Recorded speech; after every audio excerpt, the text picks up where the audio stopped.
Une ville coupée en deux par une énorme rivière de lave, Goma est maintenant secouée par des petits tremblements de terre et l'explosion d'une station-service aurait fait une centaine de morts. Dans un instant, le récit de nos envoyés spéciaux avec les réfugiés qui sont rentrés chez eux.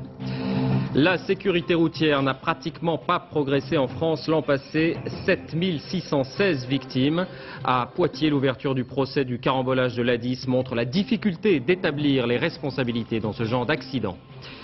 Mobilisation limitée pour cette journée de grève dans les hôpitaux. Les services ont été peu affectés. Pendant ce temps, la grippe, vraie ou fausse, continue de progresser. 19 régions sur 22 ont dépassé le seuil épidémique. La lutte contre l'insécurité, 3 mineurs en garde à vue à Rouen après les incendies de voitures et 300 CRS à Mulhouse contre la guerre des bandes. Notre enquête ce soir, comment les filles elles-mêmes changent de comportement dans les quartiers difficiles pour résister à la violence. Oui, j'ai pris de la créatine pendant plusieurs années, comme beaucoup de monde en Italie. Dans une interview, Zinedine Zidane confirme l'usage très répandu de ce produit, interdit en France, mais toléré par le comité olympique. Bonsoir à tous, merci d'être avec nous. Direction donc l'Afrique des Grands Lacs pour commencer. Imaginez une ville comme Nice, partiellement ensevelie par une vague de lave. C'est la situation à Goma. L'éruption du Nyiragongo est considérée comme terminée par les experts, mais le danger est à tous les coins de rue. Avant de retrouver nos envoyés spéciaux, les dernières images commentées par Yann Fronti. Il semblait s'être calmé. Depuis la nuit dernière, il gronde et crache à nouveau. Sa colère est bien visible. La lave, lente, imposante, s'écoule sur le flanc nord du volcan Nyiragongo.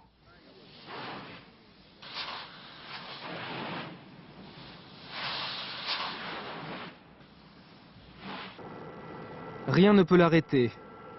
Goma a été transpercée, ravagée par une traînée de lave en fusion.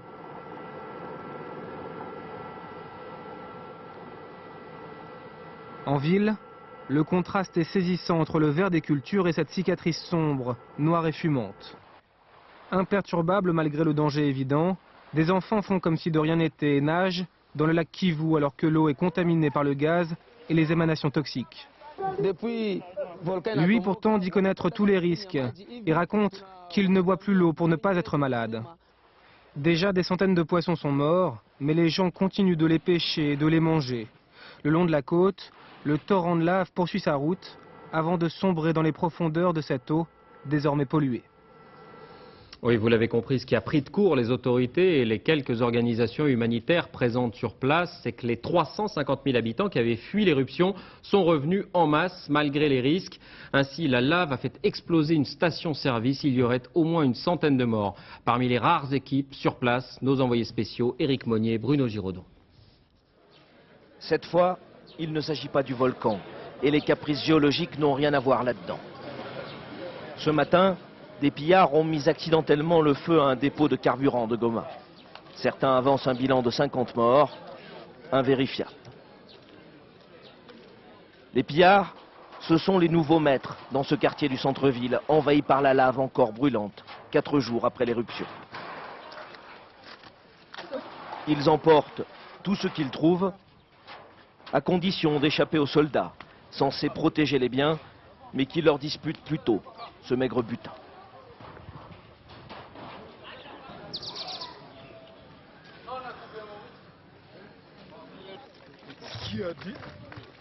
Par milliers, les réfugiés ont décidé de rentrer. Même si pour ce faire, il faut escalader la lave avec femmes et enfants. Ils rentrent contre l'avis des organisations internationales qui auraient préféré leur prêter assistance quelque temps dans des camps au Rwanda voisin, car le risque volcanique est encore grand ici. Mais Pascal n'en a que faire. Avec les 18 membres de sa famille, il est de retour à la maison, déçu par l'accueil des Rwandais. Nous souhaitons rester toujours dans le pays.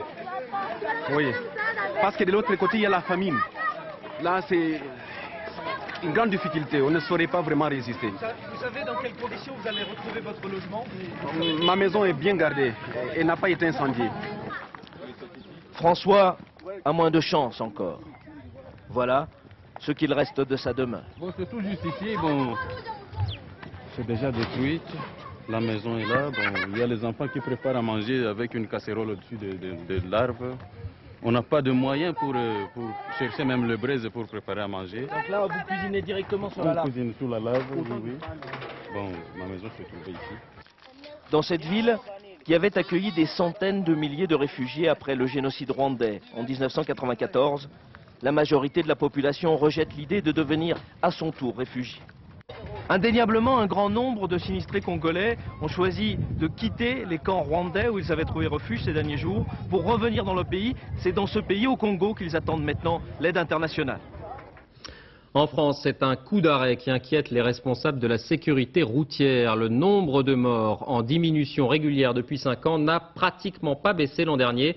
7616 victimes contre 7643 en 2000. Les blessés sont en baisse de 2,5%. C'est dans ce contexte que s'est ouvert ce matin le procès du carambolage de l'A10. 15 morts, 53 blessés il y a 8 ans. Procès très compliqué car certains des responsables présumés de l'accident en sont aussi les victimes. Sur place, François Privat, Philippe Ritten. Une cinquantaine de véhicules pris dans un carambolage à l'image du dossier, complexe. Sur le banc des accusés, une vingtaine de prévenus, certains également victimes de l'accident. Yann Méheux a perdu sa femme et ses 2 enfants. Aujourd'hui, il dénonce l'absence dans le box des 2 routiers, selon lui, à l'origine du drame. Ça fait un peu un piège tendu, puis il manque les gens qui ont tendu le piège. C'est surtout ça qui est un peu choquant. Vous auriez voulu entendre leurs explications? Oui, tout simplement qu'ils soient là pour expliquer, qu'ils soient parmi les gens qui sont... C'est vrai que parmi les automobilistes, il y en a qui ont commis des fautes, mais c'est pas une raison pour les poursuivre que eux, quoi, en fin de compte. 10 novembre 1993, l'A10 à Mirambeau, en Charente-Maritime. Un incendie s'est déclaré à bord d'un camion garé sur le bas-côté. C'est le nuage de fumée et la collision en chaîne. Le semi-remorque conduit par Mariusz Pawlowski, un chauffeur polonais, vient s'écraser contre les dernières voitures accidentées. Le feu provoque le décès d'une douzaine de personnes. Je suis venu ici pour expliquer que je ne me sens pas du tout coupable de ce qui s'est passé. J'ai été impliqué dans cet accident, comme les autres, c'est tout. Durant l'audience, pas de débat contradictoire. Les prévenus racontent le drame, tous déclinent leur responsabilité quant au défaut de maîtrise du véhicule qui leur est reproché. Tout d'un coup, un trou noir, quoi. On ne voit plus, on y voit goutte. On se retrouve, on traverse ce nuage-là, on tombe sur un foyer, avec des gens qui brûlent, qui crient et tout. Une calamité, une catastrophe. Voilà. Difficile de reconstituer le film de l'accident. Le feu a détruit de nombreuses preuves. 8 ans après, la mémoire des acteurs du drame se fait moins précise. Alerte à la grippe, l'épidémie continue de progresser. Voici la carte établie par le réseau Sentinelle. 19 régions ont passé le seuil de l'épidémie. C'est en Rhône-Alpes, en Île-de-France et dans le Nord-Pas-de-Calais que le nombre de cas est le plus élevé. Cela dit, les observateurs insistent, il y a plus de fausses grippe que de vraie grippe. Elle fait tousser, donne de la fièvre, immobilise pendant plusieurs jours, mais il ne s'agit pas du même virus. Conséquence, le vaccin est inopérant. Sophie Rodier, Diane Richard. Suzanne a la grippe, pourtant, à son âge, 81 ans, elle aurait pu se faire vacciner gratuitement. J'aime pas les piqûres, j'ai pas envie de me faire vacciner, mais si je dois vraiment avoir la grippe, alors je crois que j'ai eu tort. Pour tous ceux qui, comme elle, ne sont pas vaccinés, c'est le médecin qui pourra faire la différence entre un simple rhume et la grippe, car les symptômes ne sont pas les mêmes. Dès qu'ils ont de la fièvre, qu'ils sentent mal fichu, ils me disent j'ai la grippe. Donc c'est pas tout à fait vrai. Ce qui va nous permettre de dire surtout d'affirmer ou de penser que c'est une grippe, c'est plutôt le contexte épidémique et puis l'intensité des symptômes, la fièvre supérieure à 38,5, le mal-être général, et le fait que par ailleurs ils toussent pas, ou très peu, ou ils n'ont pas vraiment mal à la gorge, ou ils sont pas enrhumés. L'hiver, plus de la moitié des affections respiratoires ne sont pas des grippes, mais sont liées à d'autres virus pour lesquels le vaccin est inefficace. Restent alors les traditionnels remèdes anti-fièvre. Ils veulent tellement solutionner leurs problèmes pour pouvoir aller travailler, bon donc en fait ils souhaiteraient plutôt qu'on leur donne le médicament miracle qui malheureusement pour la grippe n'existe pas. Actuellement, l'épidémie progresse lentement. Même si le vaccin contre la grippe ne protège pas contre tous les virus, il permettra aux plus fragiles de passer l'hiver sans trop de risques. Voilà qui nous amène au mouvement de grève. C'est le paradoxe français. Jamais nous n'avons dépensé autant pour notre santé, mais jamais les professionnels ne se sont sentis aussi négligés, y compris financièrement. Grève demain des infirmières libérales, après-demain des médecins généralistes. Aujourd'hui, vous le savez, ce sont les personnels non médicaux des hôpitaux qui appelaient à cesser le travail, ou plus exactement 4 syndicats représentant 70% d'entre eux. Motif, l'emploi. Le gouvernement va créer 45 000 postes. pour compenser dans les hôpitaux le passage aux 35 heures, soit une augmentation de près de 6% des effectifs sur 3 ans. Insuffisant donc pour ces 4 organisations. Cela dit, le mouvement est resté limité aujourd'hui. Martin Gouès, Claude Barnier. Ici, à Grasse, on assure les urgences. Mais pour les infirmières, la véritable urgence, c'est d'obtenir des effectifs supplémentaires. On ne devient que des techniciennes qui vont poser des perfusions, qui vont faire des pansements, qui vont faire des accouchements, qui vont faire une consultation. On passe de l'un à l'autre et la relation humaine n'existe plus ou très peu. À Toulouse, on a compté jusqu'à 45% de grévistes, même si une partie du personnel a été réquisitionnée. Et dans bien des cas, les patients sont solidaires de ce mouvement. Je trouve qu'aujourd'hui, il y a beaucoup à faire au niveau des 35 heures et c'est un peu normal. Et au niveau médical particulièrement. Car passer aux 35 heures n'est pas de tout repos. À l'hôpital de Saint-Cloud, l'accord conclu n'a rien arrangé. On soit en 35 heures ou en 40 heures, enfin, en l'occurrence 39 heures, on n'a pas plus de personnel, donc ça ne change pas grand-chose. Même la direction se méfie des accords 35 heures et de leurs effets pervers. La pénurie de main-d'œuvre risque d'augmenter la concurrence entre les hôpitaux. T'as bien dîné ? Ça va. On a une grande peur, c'est qu'un certain nombre de postes soient créés en province et que ces postes créés en province attirent des gens qui aujourd'hui travaillent en région parisienne. Pour les syndicats grévistes, 45 000 embauches sur 3 ans, ce n'est pas suffisant. Dans les 3-4 ans qui viennent, c'est près de 130 000 agents hospitaliers qui partent à la retraite. Et d'ores et déjà, on manque de personnel pour pouvoir fonctionner correctement à 39 heures. L'accord national signé en septembre ne convient donc pas à la majorité des syndicats. Aujourd'hui, seul un hôpital sur 10 est passé aux 35 heures. Alors est-il possible ou pas de faire fonctionner un hôpital avec cette augmentation annoncée des effectifs? On a entendu là des réponses négatives. On va maintenant à Strasbourg où un accord local, un de ces 10% d'accords dont on parlait à l'instant, a été signé. Reportage Christine Boss, Sylvain Gauthier. Des emplois du temps agrémentés de RTT. Un nouveau casse-tête pour Anne-Marie dès le mois prochain. C'est la première conséquence du passage aux 35 heures. Pour Anne-Marie, cadre infirmier supérieur qui gère 200 personnes, infirmières, agents hospitaliers et administratifs aux hôpitaux universitaires de Strasbourg, l'accord local sur les 35 heures constitue un bon début. On est dans une phase constructive, oui. C'était important d'avoir un protocole local pour que tout le monde puisse faire la même chose au niveau de tous les services de l'hôpital. Résultat, 7h30 de travail quotidien pour les 7000 agents et de 15 à 21 jours de RTT par an selon le rythme de travail. Même si certains acquis ont été revus à la baisse, l'accord a été signé par 2 syndicats majoritaires. Chacun travaillera moins. Par contre, il n'est pas sûr que tout le monde puisse bénéficier tout de suite des 35 heures. Bon, entre autres, les personnels infirmiers dans les services, puisqu'on a des problèmes de recrutement dans ces catégories. Et ce sont les principales difficultés, le recrutement et le nombre de postes créés. 300 en tout et pour tout sur 3 ans, largement insuffisant, une analyse partagée par tous.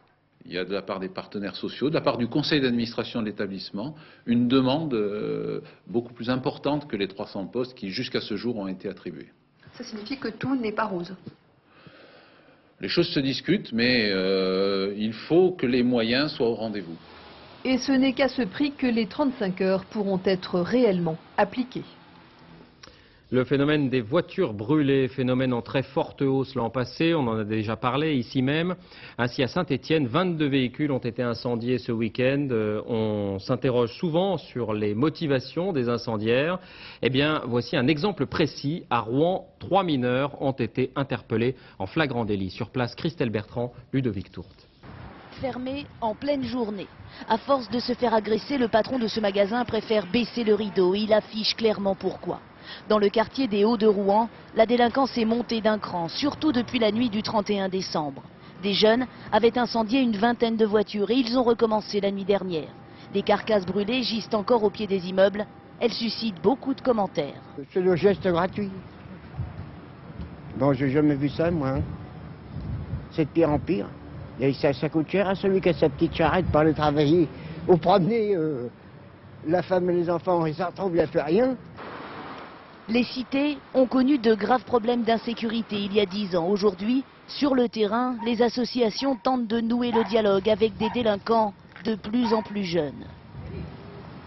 À partir de 14-15 ans jusqu'à 20-25, là c'est la tranche d'âge qui est très difficile à atteindre.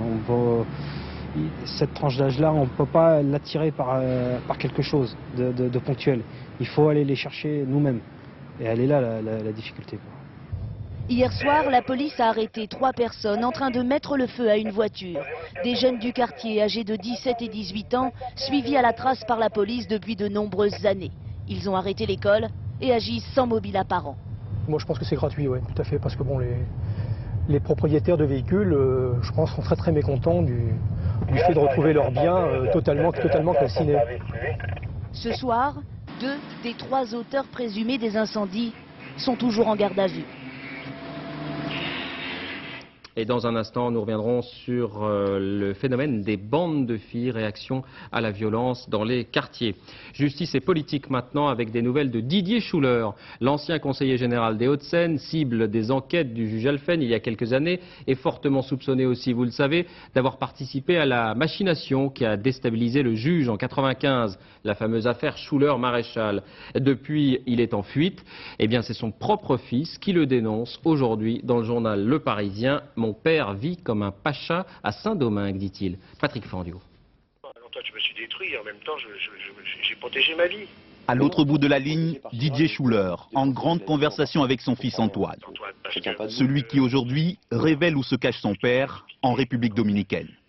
Quand je suis parti, la situation était quand même extrêmement tendue et qu'il y avait des gens qui auraient peut-être eu peur que je me mette à raconter les choses. Dans Le Parisien, le fils décrit en détail ce qu'il appelle l'exil doré, la vie de pacha de l'ex-conseiller général des Hauts-de-Seine. Il vivrait dans un luxueux complexe immobilier, un repère pour gens en fuite, dans la commune de Sosua, sur la façade atlantique de l'île. Des centaines de villas louées ou vendues sur le site internet du complexe immobilier.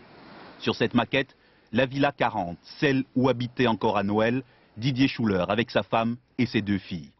Didier Schuller, ou plutôt Jean Vizère, ce serait, selon son fils, le nom d'emprunt qui figure sur son vrai faux passeport belge. Didier Schuller, toujours sous le coup d'un mandat d'arrêt international après sa fuite en janvier 1995, quelques jours avant une perquisition à son domicile. Visé par l'enquête sur les fausses factures des HLM des Hauts-de-Seine dont il était le directeur général, il participe en 1994 à la tentative de déstabilisation du juge Éric Alphen en remettant une valise de billets au docteur Maréchal, le beau-père du magistrat. La dernière résidence connue de Didier Schuller était les Bahamas en 1997. Aujourd'hui, en République dominicaine, il se serait réfugié dans un pays qui n'a bien sûr signé aucune convention d'extradition avec la France. Et ce soir, les autorités françaises indiquent qu'elles n'excluent pas, malgré cette absence de convention avec Saint-Domingue, de demander l'extradition de Didier Schuller.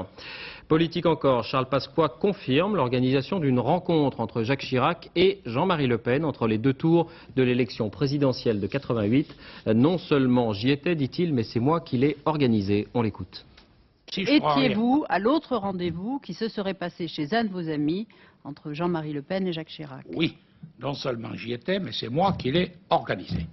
Et je vois d'ailleurs pas pour quelle raison, 14 ans après, on est en train de se demander s'il était normal que Chirac rencontre Le Pen. Jacques Chirac, Premier ministre, avait reçu Le Pen à Matignon.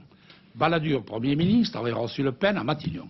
Chirac, candidat aux élections présidentielles, ayant en face de lui un candidat comme Le Pen qui faisait 15% des voix, je ne vois pas pour quelle raison il ne l'aurait pas rencontré pour ne pas laisser ses voix se diriger vers Mitterrand. Et alors, j'ajouterais que Mitterrand. Voilà, propos tenus il y a quelques instants chez nos confrères d'Europe 1. À Toulon, l'ancien maire Front National Jean-Marie Le Chevalier a été relaxé dans le dossier du marché des cantines scolaires de la ville. Le député socialiste Robert Gaillet a été condamné à 6 mois de prison avec sursis. L'interview pirate qui indigne la Belgique, interview de Marc Dutroux, réalisée en prison sans autorisation. Le pédophile et assassin présumé, censé être le prisonnier le plus surveillé du pays, tente de se défendre en invoquant d'autres réseaux pédophiles. Yasmina Farber, Stéphane Bretner. 5 heures avant la diffusion de leur reportage exclusif, les journalistes peaufinent encore leur montage. Le 3 janvier dernier, Thomas, reporter à VTM, une télévision privée flamande, a une opportunité incroyable, entrer dans la prison d'Arlon avec un sénateur. Là, il rencontre Marc Dutroux, le détenu le plus surveillé de Belgique. Le journaliste a réussi à passer tous les barrages, sans avoir même à les forcer. directeur m'a demandé, ou plutôt il ne m'a pas demandé, il a dit « Et vous êtes le chauffeur ?» Et à ce moment-là, j'ai dû décider d'une seconde à l'autre, qu'est-ce que je vais dire? Et je dis « Oui ». Mais pour l'équipe de VTM, peu importe la façon dont le journaliste a obtenu l'interview. Ce sont les propos de Marc Dutroux, pédophile et assassin présumé, qui comptent. Moi, je reconnais que j'ai gardé Julie et Mélissa chez moi, donc je ne suis pas innocent. J'ai gardé Anne chez moi, je ne suis pas innocent. J'ai jamais dit que j'étais innocent. Mais il faut que chacun ait sa part de responsabilité. Ce qui est très intéressant, et ce qu'il n'a jamais dit auparavant, c'est le fait, ou c'est l'existence des réseaux, donc des réseaux où apparemment les filles trafiquées. Jusqu'au jour d'aujourd'hui, on n'a jamais entendu cette histoire. Quelle sera la portée des propos de Dutroux? Officiellement, l'instruction est close. Médiatiquement, l'enquête ne semble pas terminée. Et la pédophilie en France, cette fois, c'est le thème de mots croisés ce soir, après les affaires d'Outreau et du Petit Larby. La loi est-elle adaptée? Est-elle bien appliquée? Débat à suivre à partir de 22h30 autour d'Arlette Chabot. Mobilisation policière à Mulhouse. Les affrontements entre bandes rivales ont dégénéré ces dernières semaines. Un palier avait été franchi avec l'irruption des violences au centre-ville. Impressionnant déploiement ce week-end. 300 policiers et CRS ont procédé à des contrôles et à des fouilles au corps. Question donc, comment les filles de ces quartiers difficiles vivent-elles avec la violence? Au nord de Marseille, dans le quartier de la Castellane, nous avons suivi pendant plusieurs jours une bande de filles. Elles roulent des mécaniques comme les garçons, elles n'hésitent pas à se bagarrer comme les garçons, elles ont une idée en tête, se faire respecter. C'est l'enquête de cette édition, elle est signée Thomas Dandois, Omar Gendouze, Édouard Perrin. Émilie, Camilla et leurs copines. Une bande de filles des quartiers nord de Marseille. Avec leurs 36 manières d'attirer les garçons par le bout des yeux, on en oublierait presque qu'elles ont été élevées à la dure dans les cités. Malheur à celui qui s'y frotterait d'un peu trop près sans leur accord, le manque de respect, elles ne pardonnent pas. Généralement on essaye de discuter, si ça ne marche pas, ça passe par les mains, par la violence. Les voici à la Castellane, le quartier où elles ont vécu toute leur enfance. Viens Moussa, dis-moi bonjour déjà. Ici, Émilie connaît tout le monde, mais cela ne suffit pas. Sa tranquillité, elle la doit en grande partie à la réputation de Simon, son père. L'homme a fait plusieurs séjours en prison, ce qui lui vaut un profond respect dans le quartier. Les quartiers noirs, c'est beau, mais si vous n'avez pas de la famille qui est un peu connue et qui est un peu crainte, c'est grave. Comme je respecte tout le monde et que tout le monde me respecte dans un garçon, donc mes enfants, ils n'auront jamais de problème. Mais une personne qui ne connaît pas, c'est dur des fois. Camilla, la rousse, a 25 ans. C'est en quelque sorte la maman du groupe, la meneuse. Il y a encore quelques années, elle était une caïd de quartier, toujours dans les bagarres pour un regard de travers. Un garçon manqué. En clair, c'était ça. Quand il y avait des bagarres générales, j'étais toujours au milieu, j'étais toujours la seule fille. Dans les quartiers, pour se faire respecter, les filles sont souvent obligées d'adopter le même comportement que les garçons. Non, nous on est chaleureux, ça dépend du mec, c'est ça aussi. C'est tout dépend du mec. Mais dis-lui, voilà, ça dépend du mec. Si maintenant le mec, on peut pas il est respectueux, ça va. Si le mec est respectueux, que tu t'entends bien avec lui, ça va. Mais si le mec il cherche la guerre, ben... Non mais ça dépend. C'est malheureux, mais bon, les mecs de maintenant, ils vont vous dire tu veux sortir avec moi, tu vas dire non, je te prends pour qui, tu veux morte. Faut arrêter. Alors encore pire si tu couches pas avec eux, parce que la plupart ils se la pètent. Ils disent comme quoi qu'ils t'ont niqué, mais qu'en fait... Ah ouais, ça... Ils sont repartis pour eux deux, la que mais... C'est cher. Camilla, elle, a un frère, un ancien caïd de quartier, une aide précieuse pour une fille. Si vous préférez, on est le dernier recours. C'est que vraiment, si ça va loin, les grands frères, ils sont là. C'est que vraiment, si ça va loin. Sinon, elle va essayer d'arranger elle-même ses affaires jusqu'au bout. Une fois, si elle a réussi à arranger ses affaires, tant mieux. Si elle n'arrive pas, là, elle appelle au grand frère. Et là, c'est une autre histoire. Ainsi va la vie dans les quartiers nord de Marseille. Aujourd'hui, les filles ont choisi de s'éloigner des quartiers de leur enfance pour se construire un nouveau chez elles, plus tranquille, à quelques kilomètres de la Castellane. En bref, les parents de Xavier Tanguy, ce Français disparu il y a 3 mois à la frontière entre la Thaïlande et la Birmanie, ont été reçus pour la première fois au ministère des Affaires étrangères. Commentaire à l'issue de cet entretien, il n'y a aucune piste sérieuse, ils ne savent rien et ne sont pas très optimistes. Les proches de Xavier Tanguy, un breton de 31 ans, pensent qu'il s'agit d'un enlèvement politique car il était réputé proche des mouvements opposés à la junte au pouvoir. Les autorités birmanes, elles, disent ne disposer d'aucune information. Un vol très symbolique aujourd'hui, la première liaison commerciale entre Paris et Alger effectuée par une compagnie française depuis la prise d'otage de l'Airbus il y a 7 ans. En l'occurrence, c'est la compagnie Airlib. Préoccupation centrale, bien sûr, la sécurité. À bord, Stéphane Despinois, Didier Daran. Démonstration de force à l'aéroport Ouaribou-Médiane.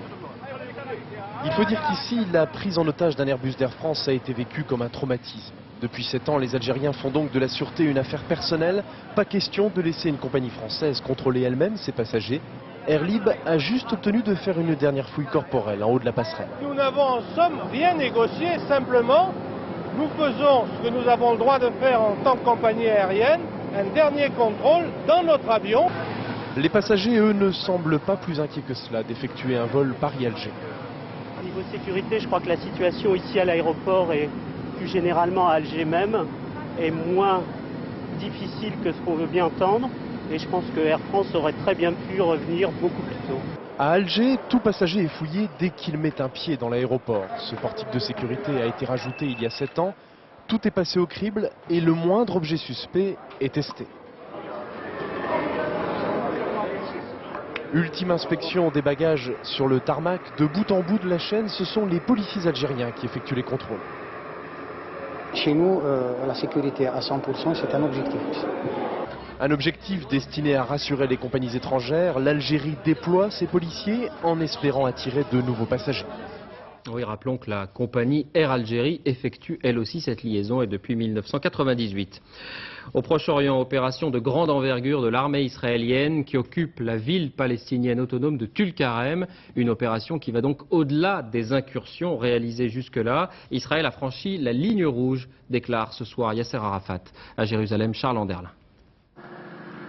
C'est la première fois qu'une ville palestinienne autonome est entièrement réoccupée par l'armée israélienne. Les soldats ont arrêté plus d'une vingtaine de militants appartenant à des organisations diverses. Selon le gouvernement israélien, c'est le but de l'opération. Plusieurs kamikazes venaient en effet de Tulkarem. Voici la seule résistance rencontrée par les militaires. Au cours de ces échanges de tirs, 2 Palestiniens ont été tués et une dizaine blessés. À Ramallah aussi, quelques combattants ont ouvert le feu sur les Israéliens. Bilan, un officier palestinien est mort, il y a 5 blessés. Tout cela se passe à quelques centaines de mètres des bureaux de Yasser Arafat. Pour démentir les rumeurs sur sa démission prochaine, le chef de l'OLP a déclaré à une délégation venue le soutenir « Je jure devant Dieu que je verrai l'État palestinien, que ce soit de mon vivant ou que je meure en martyr. » De nouvelles opérations israéliennes seraient prévues au cours des prochaines heures. Yasser Arafat qui paraît plus isolé que jamais. L'ex-président américain Bill Clinton, qui s'était beaucoup, vous le savez, impliqué dans les négociations, a déjeuné avec le Premier ministre israélien, Ariel Sharon, à l'occasion d'une visite sur place. Mais il indique qu'il ne rencontrera pas le président de l'autorité palestinienne. Il a manqué, dit-il en substance, une occasion historique lors du sommet de Camp David en juillet 2000. 4 milliards de dollars promis à l'Afghanistan, c'est le résultat de la conférence de Tokyo qui réunissait aujourd'hui les 60 pays donateurs. Parmi les plus généreux, l'Union européenne, le Japon et les États-Unis.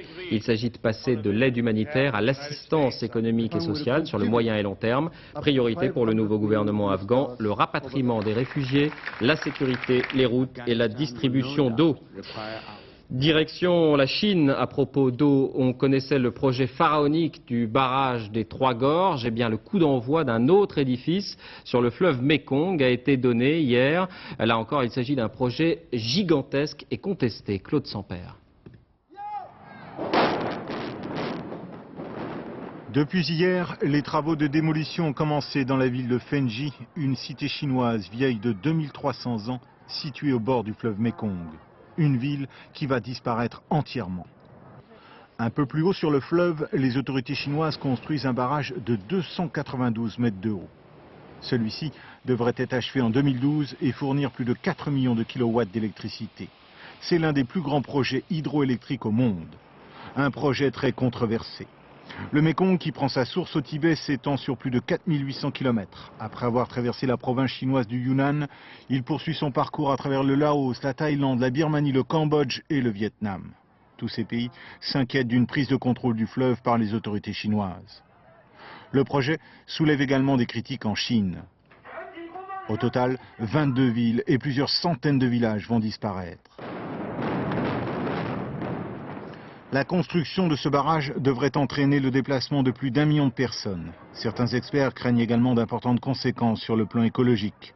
Pour le gouvernement chinois, le barrage permettra d'empêcher les inondations et il fournira de l'électricité vitale pour le pays. À Bruxelles, polémique sur les exigences de Valéry Giscard d'Estaing qui va présider la convention chargée de préparer la réforme des institutions. Il réclame une indemnité égale à celle du président de la Commission, 20 000 € net par mois, mais aussi des locaux et une large équipe de collaborateurs. Sur place à Bruxelles, Christian-Marie Monod, Jean-François Aouad. Valéry Giscard d'Estaing cause des soucis aux diplomates européens. Nommé en décembre dernier président de la Convention européenne, il souhaite que les 15 mettent les petits plats dans les grands, avec à sa disposition hôtels de luxe comme celui-ci, fréquenté par les stars, les chefs d'État étrangers, prix moyen d'une suite pour une nuit, 1 150 €. Mais il pourrait bénéficier d'une réduction. L'ancien chef de l'État réclame également un salaire similaire à celui du président de la Commission européenne, Romano Prodi, soit 20 000 € par mois net d'impôts. Il veut s'installer à plein temps au cœur des institutions européennes, avec une équipe de collaborateurs pendant 1 an. Ce qui est louable, mais ces propositions ont irrité certains diplomates bruxellois. Ils font le parallèle avec le président allemand, Roman Herzog, qui a été le président de la Convention chargé d'élaborer la charte des droits fondamentaux. Il n'avait demandé que le remboursement de ses frais. Une mission importante car il s'agit de réformer les institutions européennes, un vaste chantier dans la perspective de l'élargissement aux pays de l'Est. Une mission qui commence plutôt mal car les 14 partenaires européens ne comprennent pas bien l'attitude de la France et notamment celle du président Giscard d'Estaing. En bref, 21 septembre, 21 janvier, comme chaque mois à cette date, plusieurs centaines de Toulousains, sinistrés ou opposants au redémarrage du pôle chimique AZF, ont manifesté. Chaîne humaine avec bruit de casserole à 10h17 lors de l'explosion et défilé ensuite devant les ruines de l'usine. À propos de chimie, ou plus exactement de biologie, vous connaissez sans doute les alicaments, ces aliments censés améliorer notre santé. Dernière nouveauté, une grande marque de charcuterie propose un jambon aux acides gras, plus exactement à l'oméga 3. Il paraît que c'est bon pour le cœur. José Blanc-Lapierre, Jean-François Monnier. Bon, ben, on va me donner 2 trancheurs. Un jambon soucieux de nos artères, c'est pour bientôt. Certains fabricants, soucieux eux de leur image de marque, ont en effet décidé d'introduire dans ces tranches une molécule capable d'éloigner le risque d'infarctus. Appelée oméga 3, cette substance se trouvait jusqu'à maintenant à l'état naturel dans le poisson et certaines huiles végétales, noix, colza, soja. Mais aujourd'hui, cette molécule, qui permet également au cerveau du bébé de mieux se développer, fait petit à petit son entrée dans nos assiettes. On en trouve maintenant dans certains œufs et dans la plupart des margarines. L'huile de chair de poisson a été un médicament remboursé par la sécurité sociale. Manger du poisson gras qui contient des oméga 3 2 fois par semaine divise en moyenne et au niveau mondial par 2 le risque de maladies cardiovasculaires. Et si les chercheurs essaient de copier au mieux le lait maternel, c'est parce qu'il est particulièrement riche en oméga 3, une molécule que seule notre alimentation peut nous apporter et que nous absorbons en trop petite quantité, 1 gramme au lieu des 2 grammes par jour conseillés par les médecins.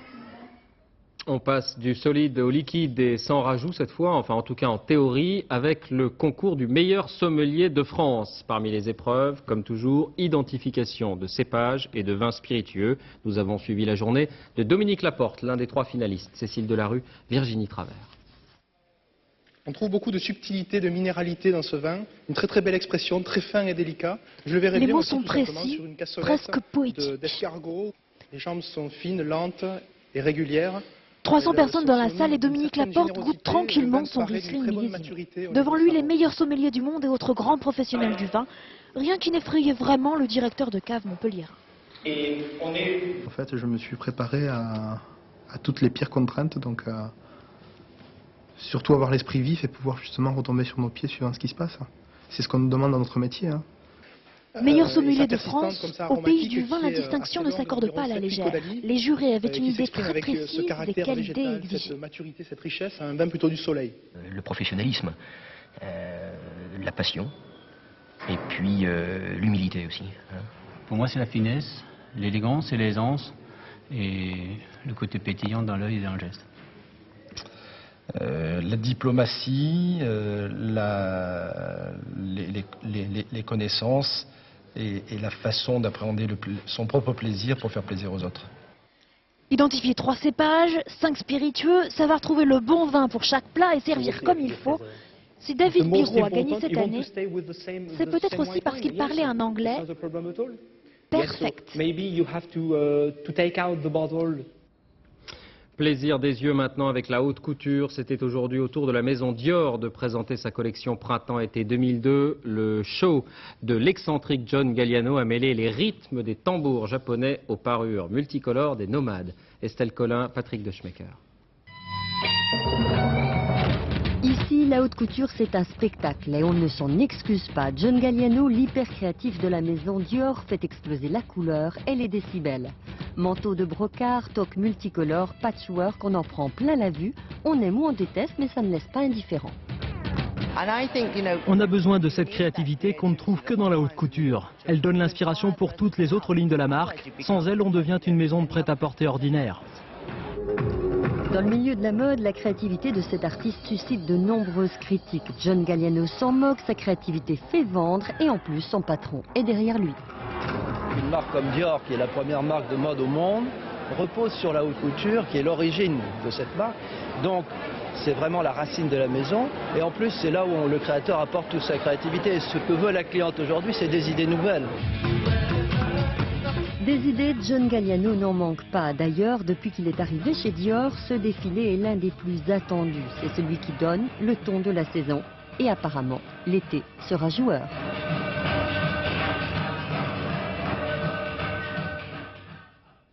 Lionel Jospin à l'inauguration du Palais de Tokyo ce matin à Paris. Béatrice Schoenberg vous parlait hier de ce nouvel espace dédié à l'art et à la création contemporaine. Lionel Jospin qui, comme Jacques Chirac, en a profité pour enfoncer le clou sur l'exception culturelle française. On l'écoute.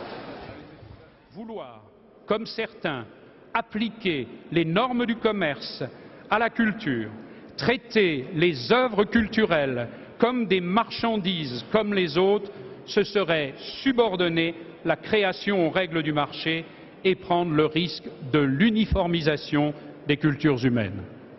Pour que toutes les cultures, et pas seulement la nôtre, continuent de s'épanouir et de s'exprimer, il est souvent indispensable de défendre l'exception culturelle. Jacques Chirac avait fait des déclarations dans le même sens il y a quelques jours lors de ses vœux à la presse. Lionel Jospin a promis par ailleurs de maintenir l'effort budgétaire en faveur de la culture. Il a évoqué la publication d'un décret et assurant l'extension de la procédure du 1% artistique pour les constructions publiques. En bref, fin de la grève au Musée de l'Homme. Le mouvement avait commencé il y a 2 mois. Les grévistes réclamaient notamment le maintien des collections et de la bibliothèque photothèque dont le déménagement est prévu vers le musée des Arts Premiers quai Branly. Ils n'ont pas obtenu satisfaction. Sport, l'image du jour aux internationaux de tennis d'Australie, c'est la qualification de la seule française encore en lice, Amélie Mauresmo, pour les quarts de finale. Victoire difficile face à l'Allemande de Weingartner, 7-5 au 3e set. Au prochain tour, la française rencontrera la numéro 1 mondiale, Jennifer Capriati. À noter également l'élimination de Pete Sampras face au Russe Marat Safin. Football en Coupe d'Afrique des Nations à Bamako au Mali, victoire en fin d'après-midi du Nigeria face à l'Algérie, 1-0, but inscrit ici par Julius Agaoua juste avant la mi-temps. Dans le groupe B, le Ghana et le Maroc ont fait match nul 0 partout. Il est content. Football encore, cette révélation, cette confirmation plutôt de Zinedine Zidane dans le journal Le Monde cet après-midi. Le meneur de jeu de l'équipe de France confirme avoir pris de la créatine lorsqu'il jouait à la Juventus de Turin. C'est un produit interdit en France mais souvent toléré ailleurs. Julien Hérichon, Thierry Breton. Hier, Zidane a joué avec le Real Madrid en championnat. Mais aujourd'hui, on ne parle pas de sa performance, ce sont ses propos qui font grand bruit. Dans un entretien au Monde, il déclare avoir pris de la créatine à la Juventus, précisant qu'en Italie, le produit n'est pas interdit, ajoutant qu'en Espagne, il n'en consomme plus. La créatine est un produit censé renforcer la puissance musculaire. Une poudre blanche que l'on consomme en la mélangeant avec de l'eau, une poudre blanche prohibée en France, alors qu'en Angleterre, en Italie, on l'autorise et on en vante les mérites. D'ailleurs, la créatine n'est pas sur la liste des produits interdits par le CIO.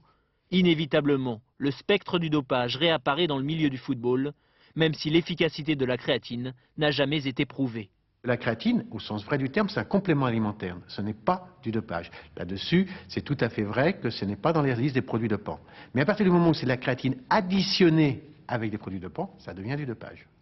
Ces dernières années, les méthodes de préparation de la Juventus de Turin ont souvent été dans le collimateur de la justice. Zidane a toujours déclaré n'avoir jamais pris de produits dopants. Et aujourd'hui, il affirme que sa meilleure préparation, c'est une hygiène de vie irréprochable. Fin de cette édition, à suivre la météo Nathalie Riouet, l'info sur France 2, 22h30, donc mots croisés, comment lutter contre la pédophilie, rendez-vous avec Arlette Chabot, minuit 10, le dernier journal, Laurence Piquet, dès 6h30 Télématin, et Françoise Laborde recevra Thierry Jean-Pierre, porte-parole de la campagne d'Alain Madelin dans les 4 vérités.